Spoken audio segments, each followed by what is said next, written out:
You ever feel like you're just yelling into the void, trying to promote your stuff? Oh, yeah, for sure. But listen up, because today's deep dive is all about influencer marketing That's right.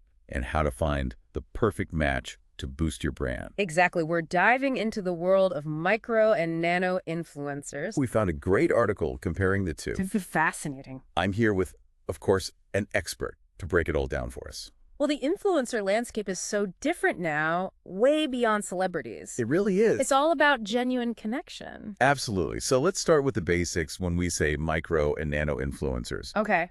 What are we even talking about? Right. What's the difference? Yeah. So micro influencers usually have like 10,000 to 100,000 followers. Okay. They've become the trusted voices in their specific niche, like tech, fitness, fashion, and even more. Right. They're kind of like authorities in their space. Yeah, and studies show that they can generate up to 60% higher engagement than endorsements from major celebrities. Wow. So they have a decent following. Yes. But it's not just about the numbers. Right. Yeah. No, not at all. They have a lot of credibility, too. I see. So what about nano influencers? Nano-influencers have more like 1,000 to 10,000 followers. Okay, so even smaller. Yeah, they're more like everyday people, Yeah. who just happen to be super influential within their own circles. Right. Kind of like that friend whose book recommendations you always trust. Exactly. The tastemakers within their communities. You're right. It really is about that personal connection. Yeah, I mean, we trust our friends' opinions, absolutely. and that makes what they say so valuable. Right. Okay, so let's dive into why brands are so interested in these influencers. Sure. What are some of the advantages of working with these micro-influencers? Well, one of the big advantages of working with micro-influencers is their reach. Okay. They kind of bridge that gap between massive celebrity followings and that really hyper-local nano-influence. And because they're seen as authorities, like we said, they bring a level of authenticity to those brand promotions that's hard to beat. Right. It's like having a trusted friend vouch for a product or a brand. Exactly. There was a study by Markerly that found that, as an influencer's follower count goes up, their engagement rate actually goes down. Really? Yeah. So a celebrity might have millions of followers, but a micro-influencer with maybe 50,000, but they're really engaged followers could actually be much more valuable for driving interest. That makes sense. Yeah. Okay, so then what about those nano-influencers? Right. Our article was talking about their super high engagement rates as a major advantage. Yes. Why is that? Because they're so connected with their audience. Their followers are usually close friends and, loyal fans. Yeah. Who really value their recommendations and opinions. Right. It's kind of like word of mouth marketing, but it's amplified. Yeah, it's amplified word of mouth. Because, if my friend tells me about an awesome new restaurant, I'm way more likely to try it out than if I just saw an ad. Right, for sure. And especially for new brands, that genuine engagement is so valuable. Yeah, I bet. You could launch, a whole campaign with a bunch of nano-influencers for under $1,000. Really? Which could potentially reach a similar audience as a micro-influencer campaign, which might cost $5,000 or more. Wow, that is a huge difference. Yeah, it's much more budget-friendly, and it taps into real enthusiasm. Okay, so like anything else, there are always two sides to every story. Of course. So let's flip the coin over, look at the potential downsides. Okay. What are some of the challenges that come along with working with micro-influencers? One thing to keep in mind is that as those micro-influencers grow, they can actually lose some of that personal connection with their audience. Really? Yeah, and their content might start to feel less relatable, more like they're a distant figure just promoting products. Yeah, like they've lost their soul almost. Exactly, and of course, their rates go up as their follower count grows too. Well, so it's kind of like that band you followed from, their early gigs in dive bars. Yeah. And then, they hit it big and suddenly their music doesn't feel as personal anymore. It happens a lot. You kind of miss that raw, intimate connection they had when they were smaller. Exactly. But doesn't that same idea apply to nano-influencers too? Yeah, you're right. What are their limitations? The biggest hurdle with nano-influencers is reach. Okay. They might have amazing engagement with their small audience. Yeah. But if you're going for a big mass market visibility, it might not be the best strategy. So it's kind of a trade-off then. Yeah. Bigger audience versus a stronger connection. It is a trade-off. That's a tough call. What else should brands be aware of when thinking about working with these nano-influencers?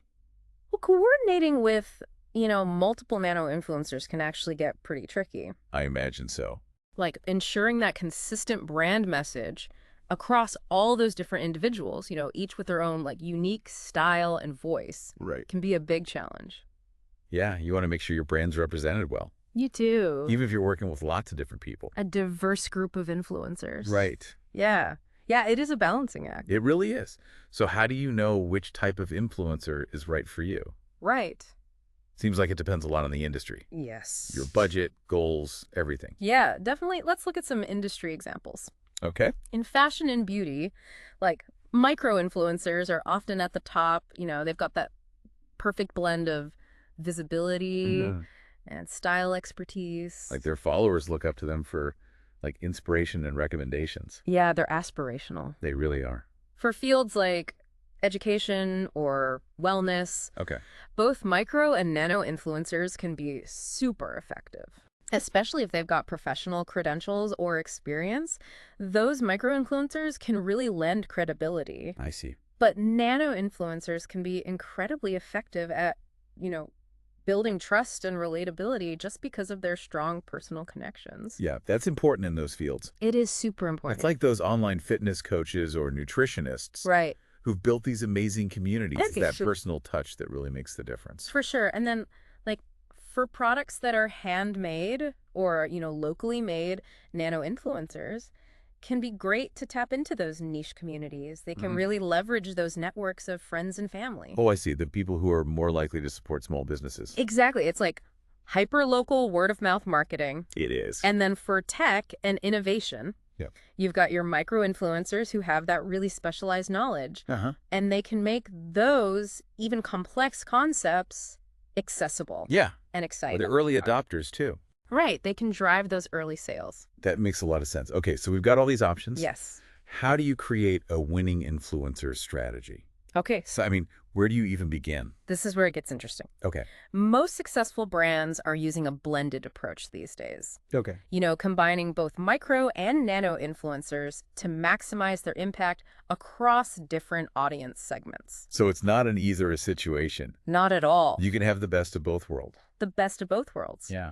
You might use your micro influencers to boost your brand's visibility, drive traffic to your website, while your nano influencers focus on fostering that engagement Okay. and turning followers into loyal customers. So it's like having a well-rounded team. Yes, You need players with different strengths. exactly. That's a great analogy. I try. The most important thing to remember, though, above all else, is that engagement trumps follower count every time. Don't get blinded by the big numbers. Don't. It's quality over quantity. Right. It's the quality of the interactions that matters. When you're picking influencers to partner with, look beyond those vanity metrics. Okay. Focus on those who have really cultivated, truly engaged communities. I see. Look at the comments, the shares, the overall sentiment. Yeah. Those are the real indicators of influence. So, I mean, isn't it kind of risky to put so much emphasis on these smaller influencers, Well, especially the nano-influencers? yeah. How can brands even be sure they're going to see a return on their investment? It's a good question, for sure. Yeah.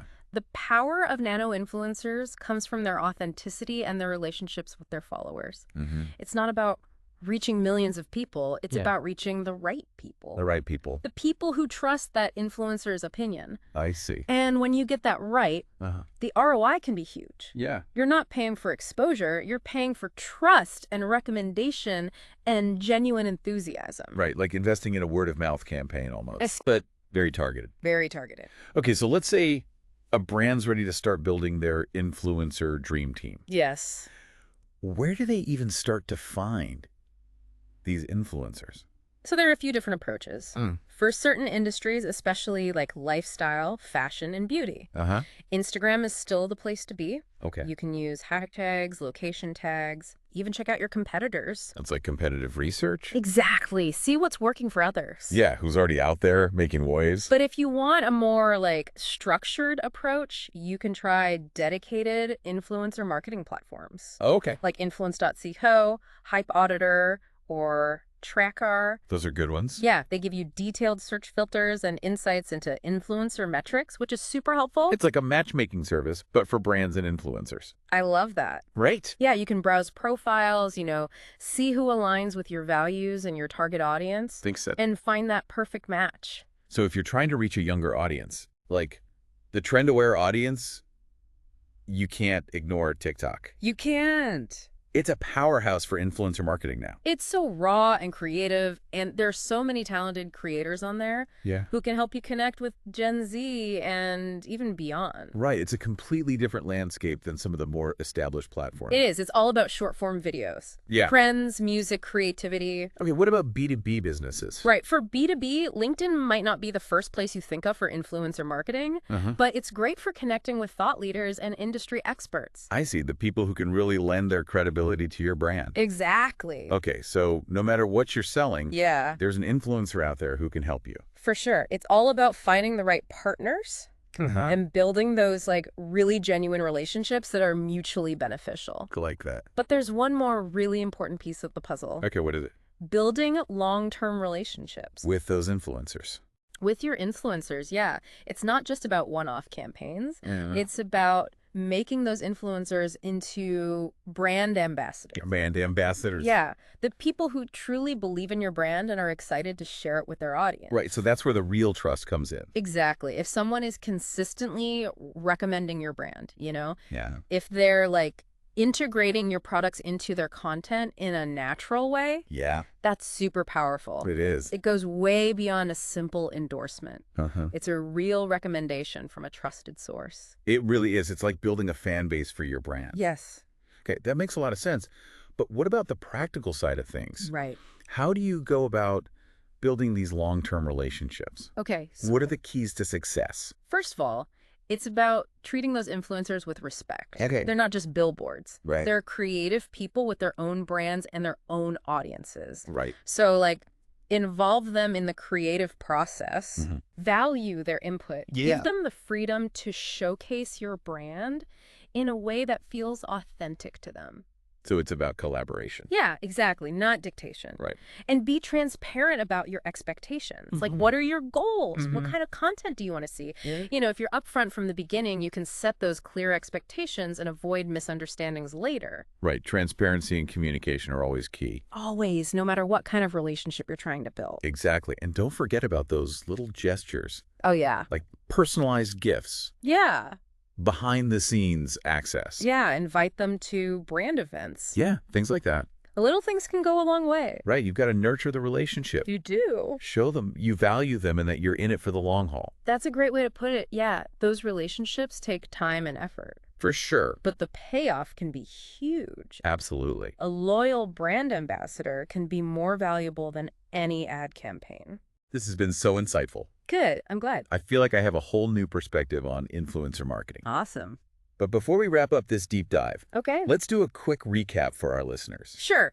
We started by defining micro and nano influencers Yeah. and talking about their strengths and why they're so valuable for brands. Uh-huh. Remember, micro-influencers offer reach and expertise. Yes. And nano-influencers are all about that engagement and personal connection. Right. And then we talked about how the most successful strategies often use a mix of both types. Exactly. Using their different strengths for a more well-rounded campaign. And, of course, the golden rule. Yes. Prioritize engagement over follower count. The most important thing to remember, don't get caught up in those vanity metrics. Right. Find those influencers who have built those authentic communities Uh-huh. and focus on building real relationships with them. Right. Based on trust and mutual respect. Exactly. And those relationships can lead to those amazing brand ambassadors. The ones who champion your brand.